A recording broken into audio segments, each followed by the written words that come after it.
It's another Friday, the 9th of February 2024, and good morning. My name is Robert Edward, bring you another yet edition of Press Review. Today I'm not alone, I'm with my colleague Brennan Mwanza. We are going to take you through the Daily Times, and Brennan will be taking you through the Nation newspaper. I'll go straight to front page. Chakwera to deliver Sona. DBB settles for Navicha as opposition leader. So I think we'll start with the DBB one. President Chakwera one. President Lazarus Chakwera is set to deliver the State of the Nation address today amid uncertainty days on the leader of opposition position. This follows Democratic Progressive Party DBB's appointment of Mary Navicha to the position. As lawmakers meet, the focus of attention will therefore be Chakwera, whose Sona will reflect the achievements and challenges that have faced his administration this fiscal year. Right, on the second page of the Nation newspaper, visa waiver not enough to woo tourists, that's Council. The Malawi Tourism Council, MTC, says while the removal of visa requirements for some countries is a welcome development, Malawi has more work to do to boost its tourism sector. MTC board chairperson Justin Zinkamban, in an interview yesterday, said there were a number of areas requiring attention, such as improving the road infrastructure and services tourism players offer. And court calls for hearing on opposition leader issue. High Court Judge Simeon Ndeza has called for an inter-parties hearing in the leader of opposition issue, a court document that the Daily Times has seen, in case that the judge will hear from George Chaponda, whose accession to the position is being delayed by an injunction which incumbent leader of opposition obtained, and others on the issue. In 2022, at least 22 members of parliament obtained an injunction stopping Chaponda's appointment at that time. On Wednesday, Chaponda applied to have the injunction vacated after he was rejected by the Business Committee of Parliament because of the injunction which remains on his head.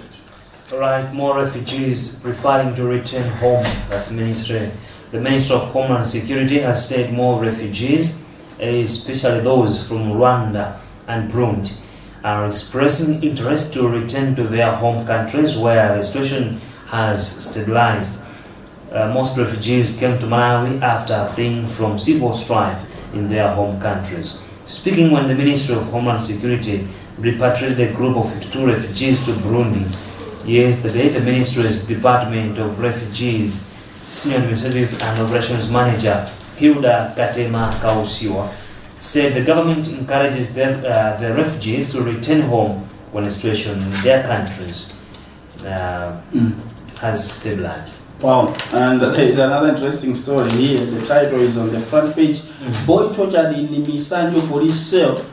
Police cells are by their nature not courtrooms where instant justice is meted out or on those that have undergone the due process of trial. However, a 13-year-old boy has been treated like a villain in a cell at Misanjo Police Unit in Mulanje District, and as Thomas Kajere writes, the right hand has now been amputated and fingers on the remaining hand surgically removed at Queen Elizabeth Central Hospital in Luntha, where questions are being asked about progress of the much touted Malawi Police Service reform program.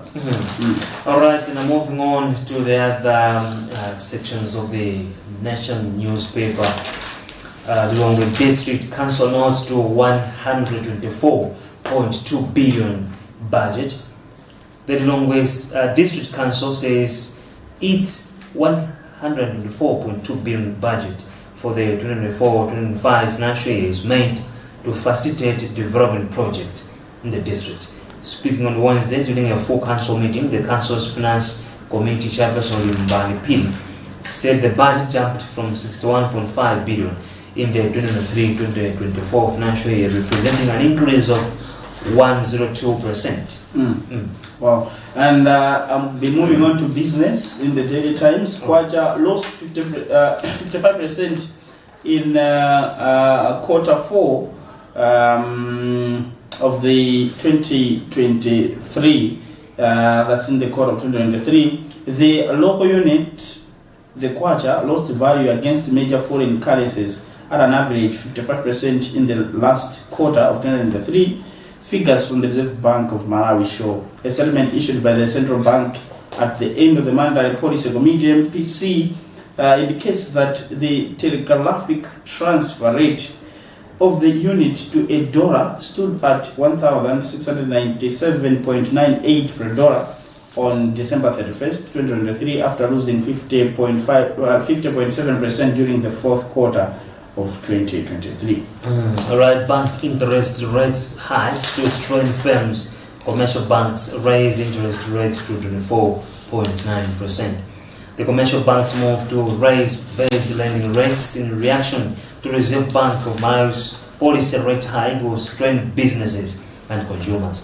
Following RBM's decision to raise the policy rate by 200 basis points of 26%, commercial banks have responded by raising the reference rate to 24.9% from 23.6%. This means that with the current reference rate, which forms part of interest rates charged by banks on loans, borrowers will now be paying an average of between 33 and 35% to service their loans. Wow. I think we should be ready for we should brace for tougher times ahead. Today the president will be speaking. I don't know. Artists ready for Nay Fail Legacy show. Fun lovers should brace for nothing but all-out entertainment on Club 24/7 Luntha welcome. As Club 24/7 Luntha welcomes the Nay Fail Legacy celebration show tomorrow night. This show has been publicized a lot. Yeah, I think last week they were in Lilongwe at Illusions, where they also had this similar show. So it's because Masco is back, yeah? Masco is back. Of course, he's back for the show. He's in the country. And I don't know. as well. He's not here to stay. I think. Okay. He's just here for the show, and then after some days, and then he'll be going back, I believe. Because that's his base for now. I don't know what he's doing there, but that's his base. I think he just came to show, to remind the fans that I'm still here. Sure. Yeah. Moving on here, I think the similar thing, music birthday celebrations in Lilongwe, Luntha, Zomba. That's what happened last weekend. And I think I'm having another interesting story here. Mother's Loss inspired Suffix third album, rapper Suffix, popularly known as Sufi in the music realm, has said that his third album, titled Tailora, is complete and that it will be released soon. The Lilongwe-based artist, who has collaborated with several musicians and is regarded as one of the best rappers in the country, said yesterday that it was now time for him to give people fresh music from his third project, but could not be drawn to say when the album will be released. We'll just read some headlines here. But of course, a quick one. Rita Pixie collaborated on Sochila. Musicians Rita and Pixie have collaborated on song Sochila. According to Rita, Sochila is a deep love song. She says love is the strongest of all emotions that each one of us has. has experienced before. If you are not in love, I'm sure the song will make you want to experience it. And Mitengere, actually this song, I watched it yesterday. I think it's one of the best songs so far, music videos and even the concert. Well, Mitengere Choir and manager have parted ways. Mitengere Choir, which catapulted into instant fame after collaborating with the musician Nambadingon, the hit song Ndaram, has parted ways with their long-time manager Peter Mazunda. Interview on Wednesday, Mazunda confirmed the development. He said the vision he had for the choir has proved instrumental in taking it to new heights. Wow, and I think moving on to the international news, boat sinks off Tunisia with the Sudanese on board. At least 13 Sudanese migrants have died and 27 others are missing after their boat sank off Tunisia's coast. A Tunisian official has said only 2 people on the boat survived. While search operations were underway for those missing, he added. Nyusi seeks court immunity over Mozambique fish scam. That's another international story in the national newspaper. Mozambique President Filipe Nyusi has asked London's High Court to uphold his immunity in a protracted fish bond scandal after Middle East shipmaker tried to drag him into the case. Privinvest, an Emirate Lebanese international shipbuilder, is embroiled in a $3.1 billion about 5.1 trillion kwacha lawsuit from Maputo and wants to sue Nyusi for allegedly accepting about 19 billion kwacha for his successful 2014 campaign. And that is now going to the back page of the Daily Times. Trust the process. Nomads conclude hunt for new coach. Maida Mukuru Wanderers have concluded the hunt for a new coach, with former Malawi national team coach Mekemase among the favorites to get the job. Wanderers have been without a coach for over a month now, since the resignation of Mark Hudson in December last year.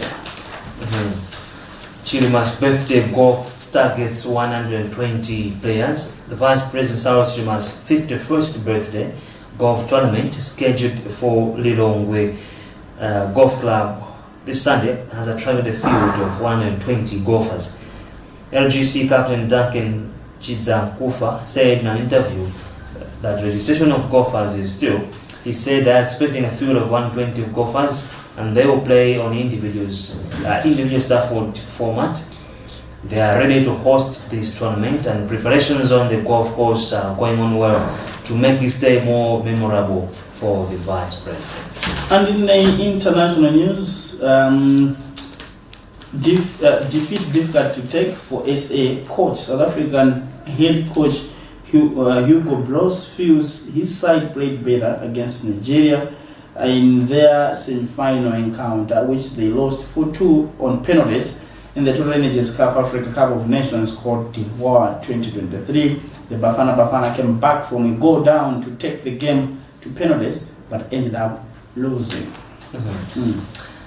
And Chelsea's FA Cup victory eases pressure on Pochettino. Chelsea emerged from the crisis that has cast a cloud over the club in stunning fashion as they comprehensively outclassed Aston Villa 3-1 in their FA Cup 4th round replay. Villa's formidable home form this season made them firm favourites to reach the last 16, but Chelsea produced a devastating attacking display to ease the pressure on manager Mauricio Pochettino. Wow, that's the news today in the newspapers, and you've been with me, Robert Edward, and my colleague Brennan Mwanza. The Daily Times is going at 2,000 Ekwacha, and so as the Nation.